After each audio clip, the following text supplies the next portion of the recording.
Eu sou Josué da Silva Andrade. Vamos ao assunto que nós temos estudado. Temos estudado sobre a família, né? Um projeto divino, um projeto de Deus.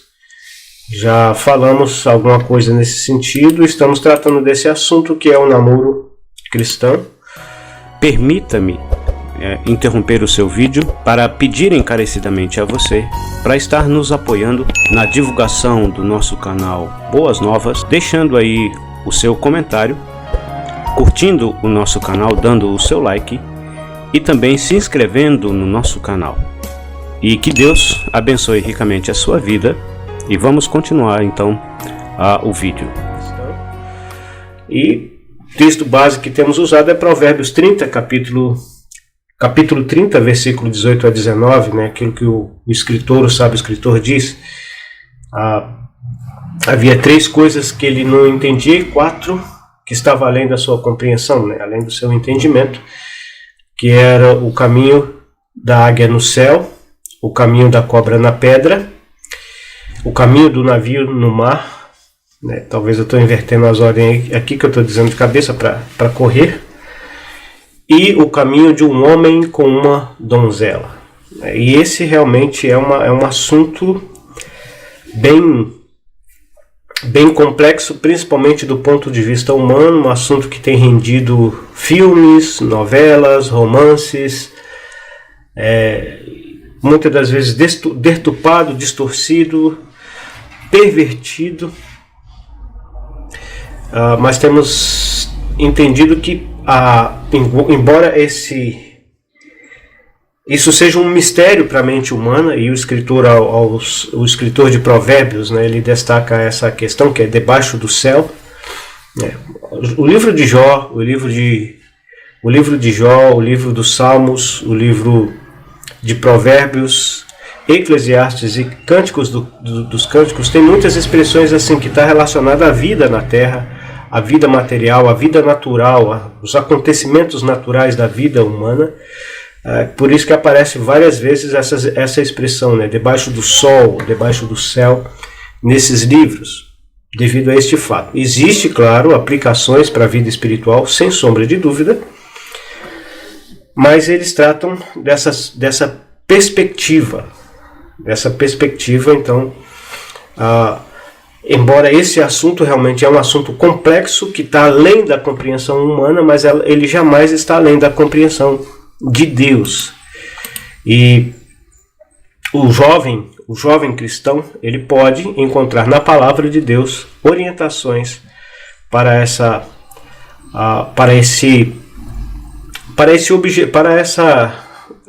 fase da vida, mas não é fase, né? O namoro para o cristão não deve ser uma fase da vida, porque o namoro é uma questão, como todas as questões ensinadas pela palavra de Deus, deve ser uma questão séria. O conceito popular: uma fase da vida onde o ser humano tem as suas experiências afetivas. Geralmente esta fase compreende dos 15 aos 30 anos. Neste contexto, alguém já disse que namoro é a melhor fase da vida. Principalmente nesses dias, essa expressão experiências afetivas, isso aqui está complicado, porque apresenta-se experiências como experiências afetivas, como experiências homossexuais, como sendo coisas normais, coisas saudáveis, coisas lícitas, e não são. Não é preconceito, nós não temos preconceito, nós temos conceito. Nós seguimos aquilo que a palavra de Deus nos ensina em relação a esse assunto. E o conceito popular, o conceito humano não é o parâmetro, não deve jamais ser o parâmetro de vida do cristão, daquele jovem, daquela jovem, do rapaz, da moça que um dia arrependeram de seus pecados e creram no Senhor Jesus. Namoro é uma coisa séria, né? E esse é o conceito bíblico. A palavra não aparece nas Escrituras Sagradas, mas podemos encontrar princípios que podem ajudar o jovem cristão diante deste assunto tão complexo e controverso. O Salmo 119, versículo 9, nos ensina sobre isso, né? Que como purificará o jovem o seu caminho, observando-o, né? Seguindo o seu caminho, guiando o seu caminho, pela palavra de Deus. Então, o casamento deve ser o objetivo do namoro cristão. Quando a gente fala cristão aqui, a gente não está falando necessariamente de algum grupo religioso, de denominação religiosa. A gente está falando do cristão, do seguidor de Cristo. E essa é a questão. Você é um seguidor de Cristo? Se você é um seguidor de Cristo e você pretende se casar, entenda isso, que o namoro o casamento é o objetivo, deve ser o objetivo do namoro. Jamais comece um relacionamento se você não tem o objetivo de casar com aquela pessoa.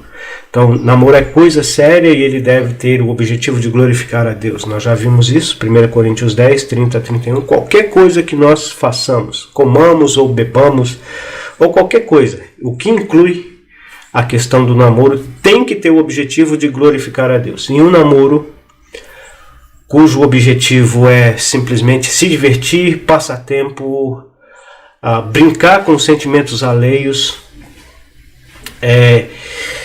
enveredar por caminhos tortuosos, caminhos pecaminosos, caminhos imorais. Se o cristão tem essa ideia, ele pode ter certeza que ele não irá glorificar a Deus e ele colherá consequências terríveis dessas atitudes para a sua vida espiritual, para a sua vida familiar, futura vida familiar, para a sua vida social, enfim. Já falamos sobre isso, né? Você pode assistir os vídeos anteriores das nossas lives que você vai observar isso.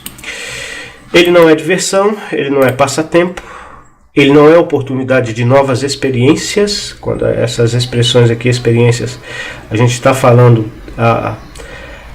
tanto no sentido da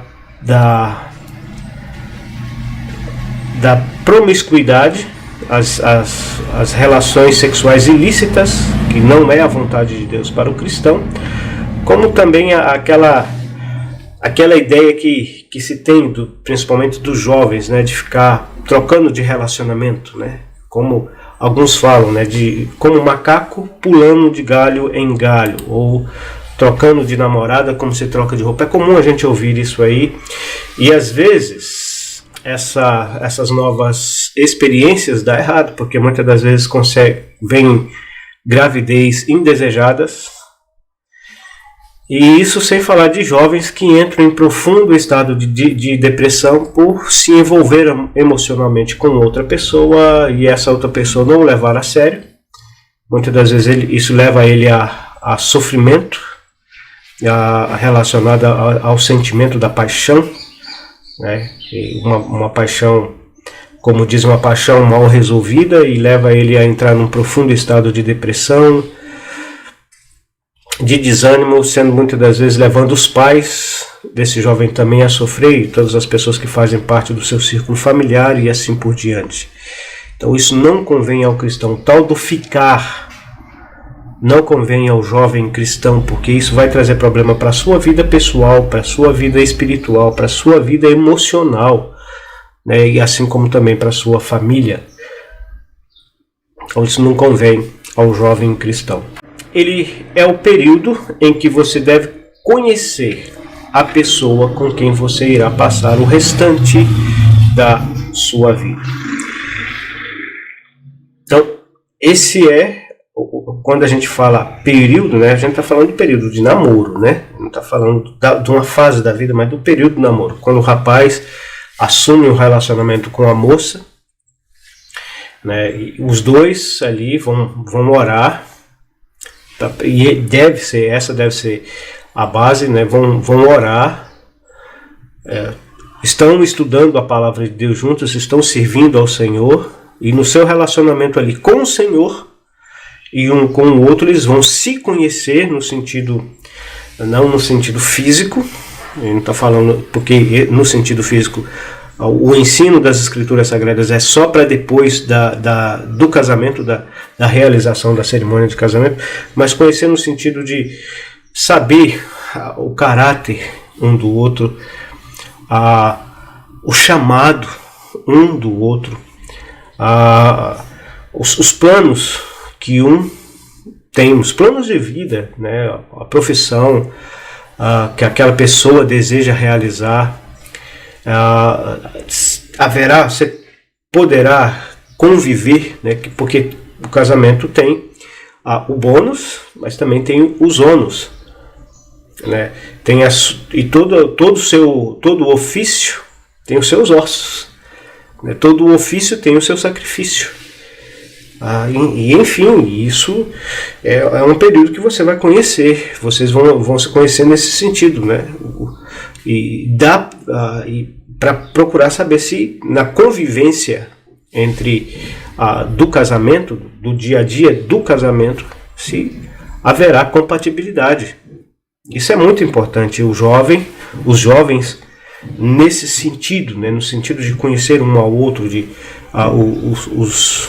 os projetos de vida, os planos, se haverá compatibilidade entre eles. Mesmo entre cristãos, pode haver diferença de planos, de projetos e não haver compatibilidade. E pode haver o risco de, mesmo sendo cristãos, entrarem num casamento onde haverá conflitos. Todo casamento, em certo momento, vai haver conflitos, mas conflitos sérios que que levarão a tristezas e tribulações, tanto para o rapaz, para a moça, para os familiares da moça e também para os planos de Deus para o casal. Então a gente precisa entender isso. Por isso que nós pensamos, né, com quem namorar, com quem você pretende casar. Não pode ser em julgo desigual.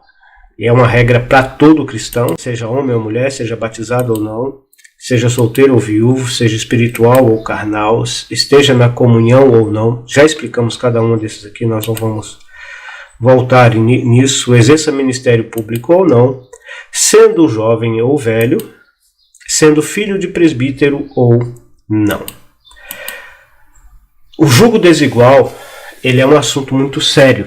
E quando nós tratamos do julgo desigual, não é uma questão de igreja proibir ou da igreja não estar preocupada com a sua felicidade, não querer a sua felicidade.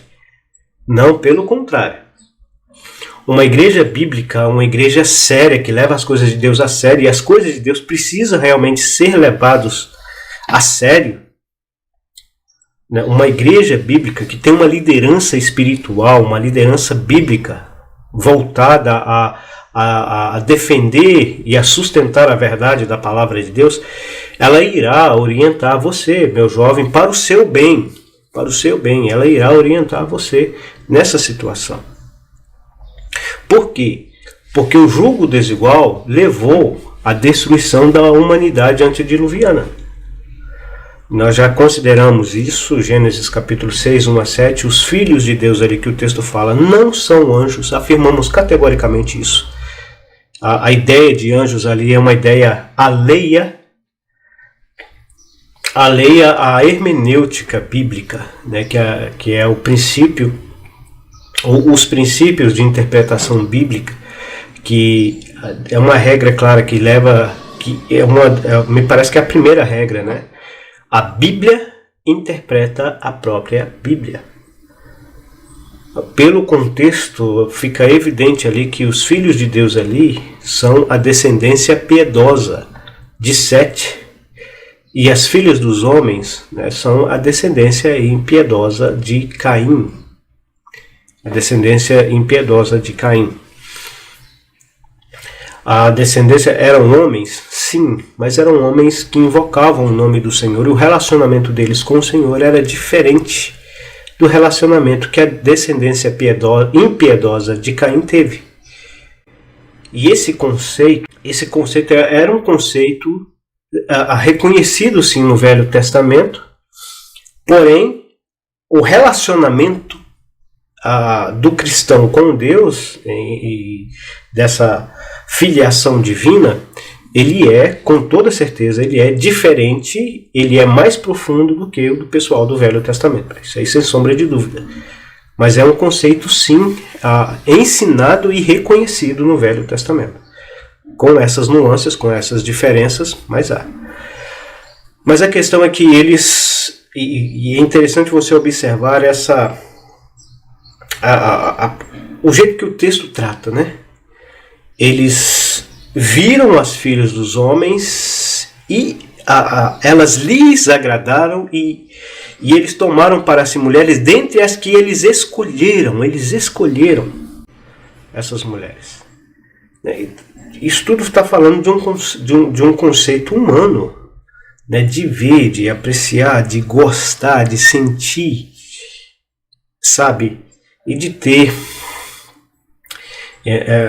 de gostar, de sentir e de escolher,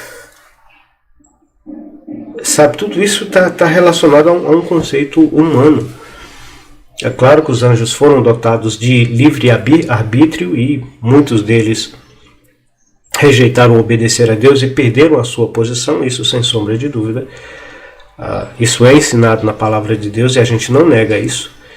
Mas ali o contexto e o próprio texto dá a entender de algo mais humano. Eu respeito quem entende diferente, respeito, mas eu não concordo.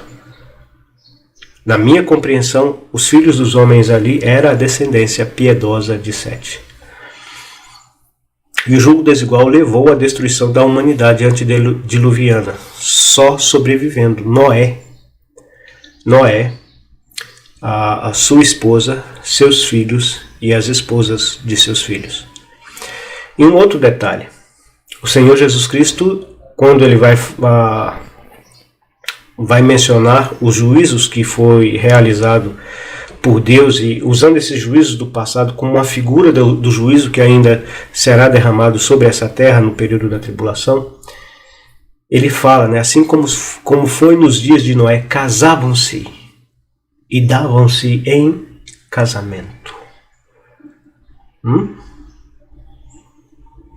E no contexto ali que o Senhor Jesus Cristo está dizendo, ele está falando no contexto humano, contexto da humanidade. Então é interessante isso. Mas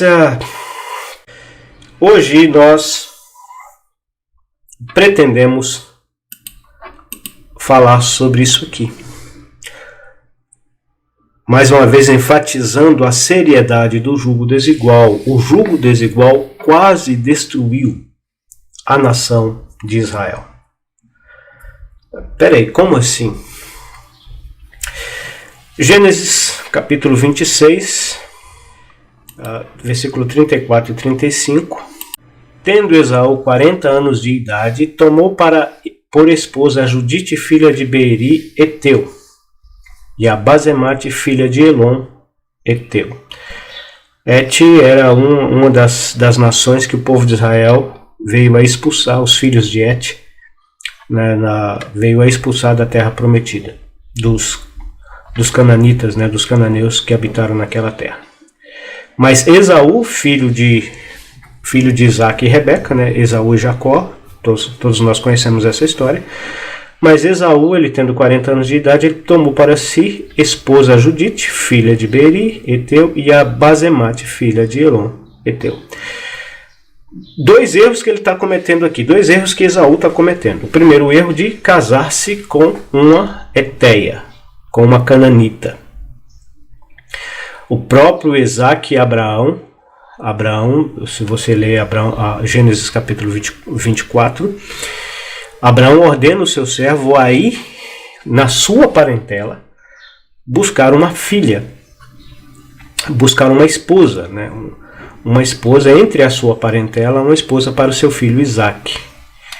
Por quê? Porque apesar dos desvios, mas ali a sua parentela que vivia em Harã serviam a Deus com seus desvios, mas serviam a Deus. E é de lá que Abraão manda buscar Rebeca para vir a ser esposa de seu filho Isaac. Esaú conhecia essa história. Com toda certeza, O próprio Isaac contava essa história para Esaú, com toda certeza. Mas Esaú abandona o exemplo que seu pai lhe havia dado e ele toma uma esposa. E depois ele toma outra esposa. Então, 2 erros. Ele obedece o exemplo de seu pai, né, de buscar alguém dentre a sua parentela, né, para ser sua esposa.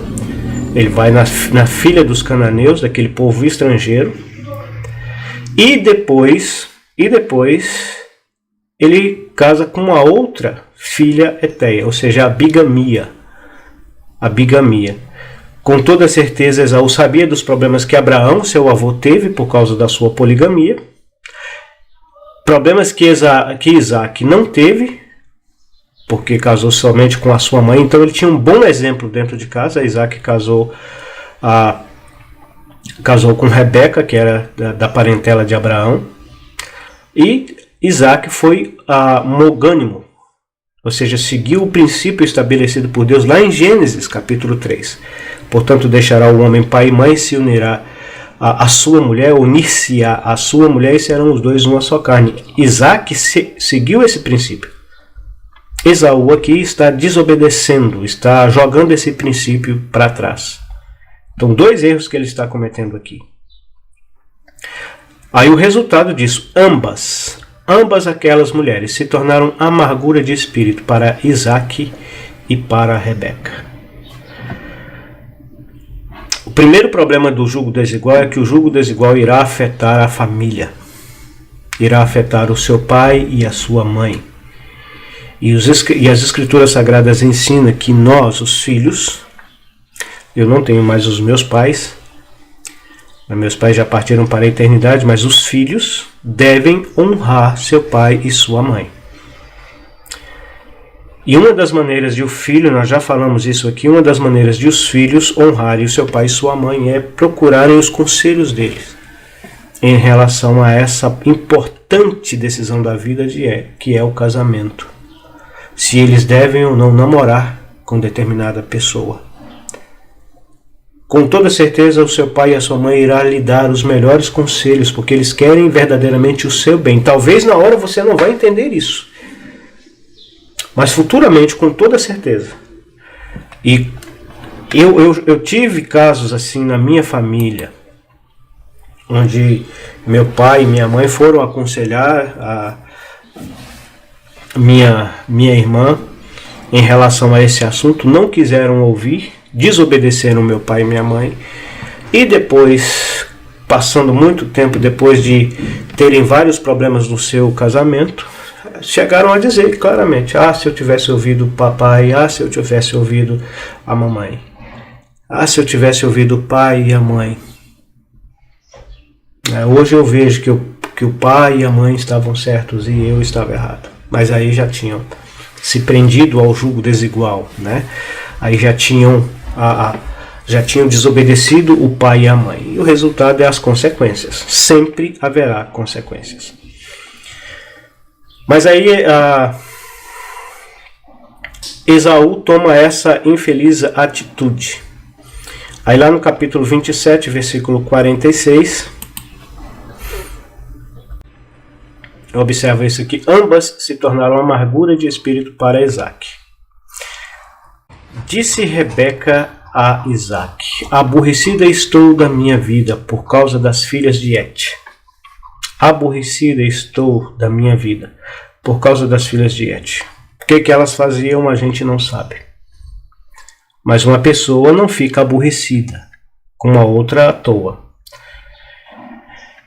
Por causa das filhas de Et. Se Jacó tomar esposa dentre as filhas de Et, tais como estas, as filhas dessa terra, de que me servirá a vida? Então, um dos motivos que levou Rebeca e Isaac a enviarem Jacó para a casa de Labão foi justamente isso aqui, para que Jacó não cometesse o mesmo erro de seu irmão Esaú. Por quê? Porque eles estavam aborrecidos por causa das filhas de Et. E isso vai dar problema. Você, seu pai e sua mãe procuraram educar você nos princípios da palavra de Deus. Você se casa com uma pessoa mundana que não conhece esses princípios. E essas pessoas vão querer introduzir dentro da sua casa costumes, práticas contrárias aos ensinos da palavra de Deus que você aprendeu e que seus pais praticavam e que procuram praticar. Isso não vai dar certo. É o que está acontecendo aqui. É o que está acontecendo aqui. Depois, capítulo 28, versículos 6 a 9. Mais uma vez, Esaú vai tomar uma decisão tentando resolver o problema. Vendo, pois, Esaú que Isaque abençoara Jacó e o enviara a Padã-Arã para tomar de lá esposa para si, e vendo que ao abençoá-lo lhe ordenaram, dizendo: não tomarás mulher dentre as filhas de Canaã. Esaú sabia disso aqui. Esaú sabia que seu pai não queria que eles tomassem mulheres dentre as filhas de Canaã, porque o costume daquelas nações ali eram costumes contrários à vontade de Deus, contrários à palavra de Deus. E vendo ainda que Jacó obedecendo a seu pai, é interessante isso aqui, Jacó obedecendo a seu pai e a sua mãe fora a Padã-Arã, sabedor também de que Isaque, seu pai, não via com bons olhos as filhas de Canaã, ou seja, as suas mulheres, as suas esposas, foi Esaú à casa de Ismael, e além das mulheres que já possuía, e essa expressão além aqui significa que ele estava tentando consertar um problema, mas arrumando outro problema. Tomou por mulher a Maalate, filha de Ismael, filho de Abraão, irmã de Nebaiote. Porque essa nunca foi a vontade de Deus para o homem, a poligamia.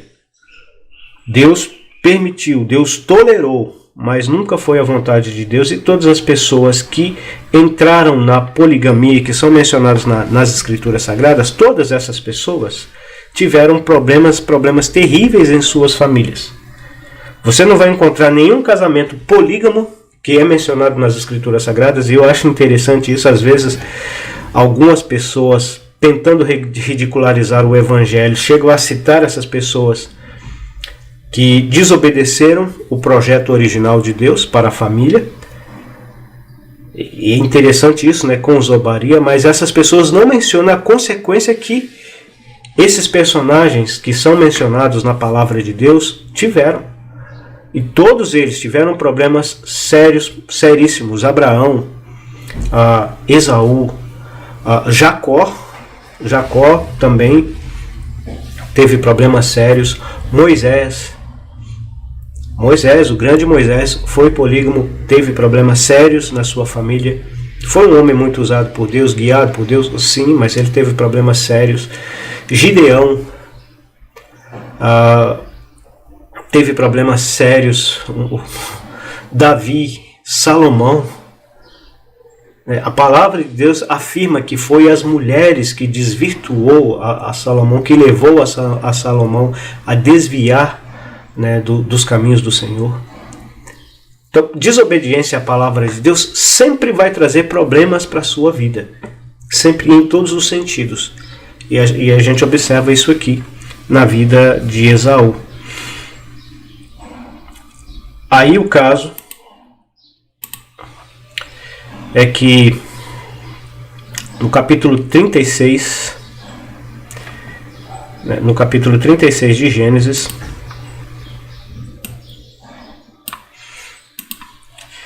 e isso aqui que é importante, que precisa ser destacado, versículo 8. Então Esaú, que é Edom, habitou no monte Seir. Esta é a descendência de Esaú, pai dos Edomitas, no monte Seir. São estes os nomes dos filhos de Esaú: Elifaz, filho de Ada, mulher de Esaú; Reuel, filho de Basemate, mulher de Esaú. Os filhos de Elifaz são Temã, Omar, Zefô, Gaitã e Kenaz.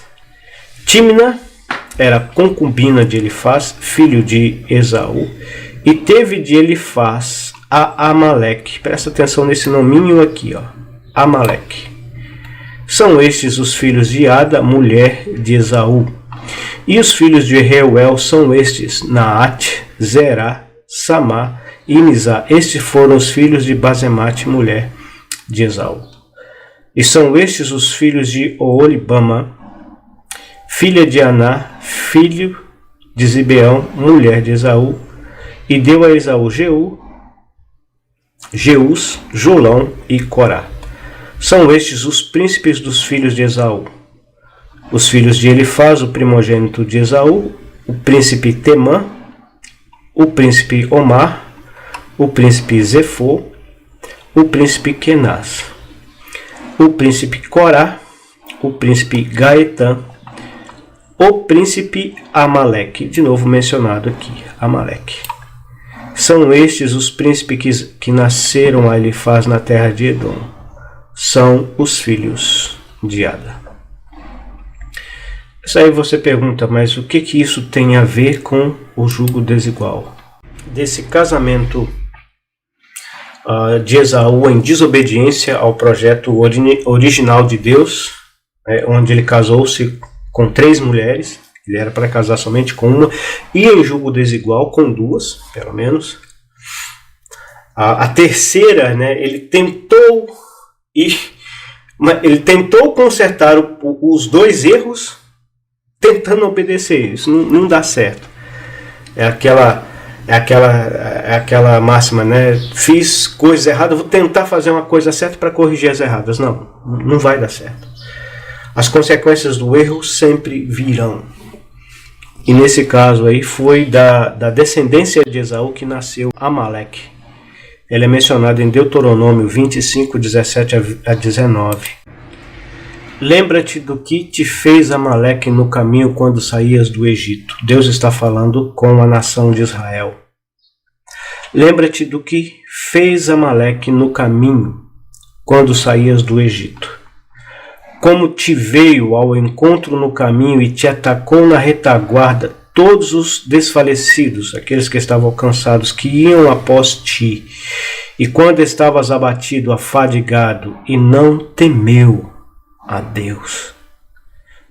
Quando, pois, o Senhor teu Deus te houver dado sossego de todos os seus inimigos em redor na terra que o Senhor teu Deus te dá por herança para possuíres, apagarás a memória de Amaleque debaixo do céu.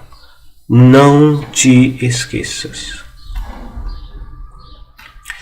Deus está dando uma ordem à nação de Israel, para que a nação de Israel lembrasse de Amaleque. Quem era esse Amaleque? Descendente de Esaú, do casamento em desobediência à vontade de Deus de Esaú. Era filho de Esaú e é interessante isso, que dá pela genealogia ali a gente observa a sequência do erro. Esaú desobedeceu, um de seus descendentes também desobedeceram, que Timna era concubina, não era a esposa legítima daquele descendente, da onde veio Amaleque. Está observando isso? A desobediência à palavra de Deus, ela é terrível, porque a pessoa, ele toma a decisão de desobedecer, não se arrepende, não volta, não tenta, não procura consertar os seus erros, aquilo vai gerar mais erros. Mais erros. E quando o povo de Israel estava peregrinando no deserto, esse Amaleque, que é os descendentes de Esaú, veio ao encontro deles no caminho e atacou a nação de Israel na retaguarda. Todos os desfalecidos, os que iam após ti, os que ficavam para trás, que estavam abatidos e afadigados. Os abatidos e afadigados. Isso aqui traz lições espirituais, principalmente relacionados à luta que devemos travar com a carne e fazer a nossa carne. Amaleque é uma figura da carne nas escrituras sagradas. que é a nossa natureza pecaminosa, que ela é traiçoeira e ela sempre nos ataca nos momentos que nós estamos frágeis, fragilizados por algum problema, por alguma dificuldade em alguma área da nossa vida. E o ensino da palavra de Deus é para nós sermos implacáveis com a nossa natureza pecaminosa, ou seja, fazê-la morrer. E ele deu essa ordem, que o povo de Israel deveria apagar a memória de Amaleque debaixo do céu. Era obrigação da nação de Israel fazer morrer Amaleque, apagar Amaleque, como é obrigação do servo de Deus fazer morrer a sua natureza pecaminosa. Mas eu quero pegar esse relato literal. A gente fez essa aplicação espiritual, mas esse relato literal da consequência, das terríveis consequências de um jugo desigual. Amaleque surgiu de um jugo desigual. É a descendência de Esaú, quando ele tomou a infeliz decisão de se casar com mulheres cananitas. Houve uma desobediência dupla, né? Ele decidiu se casar com mulheres cananitas e decidiu se desviar do padrão estabelecido por Deus, padrão esse que ele viu, que ele teve dentro da sua casa com seu pai e sua mãe. Isaac foi marido de uma única mulher, que no caso era Rebeca. Rebeca mesmo. Às vezes eu confundo Rebeca e Raquel, né? Raquel foi uma das mulheres de Jacó. Mas no caso, nasceu Amaleque, e Amaleque atacou a nação de Israel de uma maneira traiçoeira. De uma maneira traiçoeira no deserto. Então, o jugo desigual levou do jugo desigual, surgiu um inimigo do povo de Israel, do jugo desigual de Esaú. Um inimigo do povo de Israel, um inimigo sorrateiro, traiçoeiro, que tentou exterminar a nação de Israel, começando com aqueles que eram mais fracos, com aqueles que estavam ficando para trás, estavam desfalecidos. E o texto que fala desse ataque está em Êxodo, salvo engano, entre o capítulo 18 e 19, agora eu não me lembro. Está em Êxodo. Estamos lendo em Deuteronômio, porque se formos analisar todos os textos que falam sobre Amaleque, nós vamos ficar aqui. Nós vamos dar um estudo só sobre Amaleque, mas não é esse o nosso objetivo. Então, por causa dessa atitude traiçoeira de Amaleque, Deus decidiu apagar a memória de Amaleque da face do céu, da face da terra. E a nação de Israel tinha que fazer isso. E no tempo dos reis, Saul é ordenado a fazer isso, e Saul desobedece a ordem de Deus. Também o tempo não vai permitir nós lermos, mas nós já vamos direto para o livro de Esther. Saul poupa o melhor do rebanho de Amaleque e poupa o rei. Quando fala ali do rei, não fala somente do rei Agag, mas também da sua descendência. O rei Agag foi morto ali, mas a sua descendência continuou viva. E essa descendência vai aparecer no livro de Esther. Esther capítulo 3, versículo 1. Tem aqui até o texto, né? O título do texto. Amã pretende matar os judeus. Depois destas coisas, o rei Assuero engrandeceu a Amã, filho de Amedata Agagita, ou seja, um descendente direto de Agag, do rei Agag, que era um rei amalequita, e o exaltou e lhe pôs o trono acima de todos os príncipes que estavam com ele. Nesse mesmo capítulo 3, versículo 5. Vendo, pois, Amã que Mordecai não se inclinava nem se prostrava diante dele, encheu-se de furor. Mordecai, o tio de Esther, que não se curvava diante de Amã, que era uma amalequita, que era uma agagita, da descendência de Agag, o rei dos amalequitas. Porém, encheu-se de furor, porém teve como pouco nos seus propósitos o atentar apenas contra Mordecai, porque lhe haviam declarado de que povo era Mordecai. Por isso procurou Amã destruir todos, presta atenção aqui, todos os judeus, povo de Mordecai, que havia em todo o reino de Assuero. No primeiro mês, que é o mês de Nisan, no ano do 10º do rei Assuero, se lançou o pur, isto é, sortes, perante Amã, dia a dia, mês a mês, até o do 10º, que é o mês de Adar. Então disse Amã ao rei Assuero: existe espalhado, disperso entre os povos, em todas as províncias do teu reino, um povo cujas leis são diferentes das leis de todos os povos, e que não cumpre as do rei, pelo que não convém ao rei tolerá-lo. Se bem parecer ao rei, decrete-se que sejam mortos, e nas próprias mãos dos que executarem a obra, eu passarei 10.000 talentos de prata para que entrem nos tesouros do rei. Para que entrem nos tesouros do rei. Olha só. Então o rei tirou da mão seu anel, deu-o a Amã, filho de Amedata Agagita, adversário dos judeus, e lhes disse: esta prata seja tua, como também esse povo, para fazeres dele o que melhor for do teu agrado. Chamaram, pois, os secretários do rei, no dia 13 do primeiro mês, e, segundo ordenou Amã, tudo se escreveu aos sátrapas do rei, aos governadores de todas as províncias e aos príncipes de cada povo e a cada província no seu próprio modo de escrever e a cada povo na sua própria língua.